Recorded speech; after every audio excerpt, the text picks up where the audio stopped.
शुक्र अल्हम्दुलिल्लाह, अल्लाह ताला सब कुछ जानने वाला है और हर शय पर कुदरत रखता है।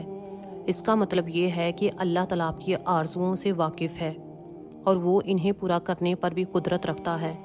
लेकिन अगर इसने अभी तक पूरा नहीं किया तो ये इसका फ़ैसला है और इसकी हिकमत है, और इसमें हमारी भलाई ज़रूर कोई ना कोई पोशीदा है। हो सकता है कि अल्लाह ताला हमें नुकसान से बचाना चाहते हों। ये भी हो सकता है कि अल्लाह ताला हमें बेहतरीन वक्त पर नवाजना चाहता हो, और ये भी हो सकता है कि अल्लाह ताला इस ख्वाहिश के बदले आखिरात में बेहतरीन इनाम से नवाज दे। तो प्यारे बहन भाइयों, एक मोमिन शख्स के लिए इत्मीनान ही है कि अल्लाह ताला पर उम्मीद रहे और मुतमिन रहे और रब के हर फैसले पर कहे अल्हम्दुलिल्लाह या रब्बुल आलमीन। और अल्लाह ताला फरमाता है कि मुझे पुकारो, मुझसे दुआ मांगो, मैं तुम्हारी दुआ को ज़रूर कबूल फरमाऊँगा। क्योंकि रब का वादा पुकार को कबूल करने का है कि बंदा मुश्किल में, आसानी में रब को पुकारे तो वो ज़रूर कबूल करेगा।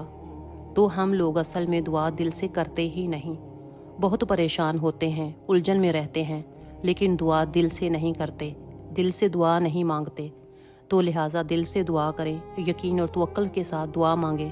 और ये ज़रूरी नहीं कि हम बहुत बड़ी बड़ी चीज़ों के लिए दुआ करें, बल्कि अपनी रोज़मर्रा की ज़रूरियात और रोज़मर्रा के कामों के लिए भी दुआ कर सकते हैं। उनके लिए भी हमें दुआ करनी चाहिए।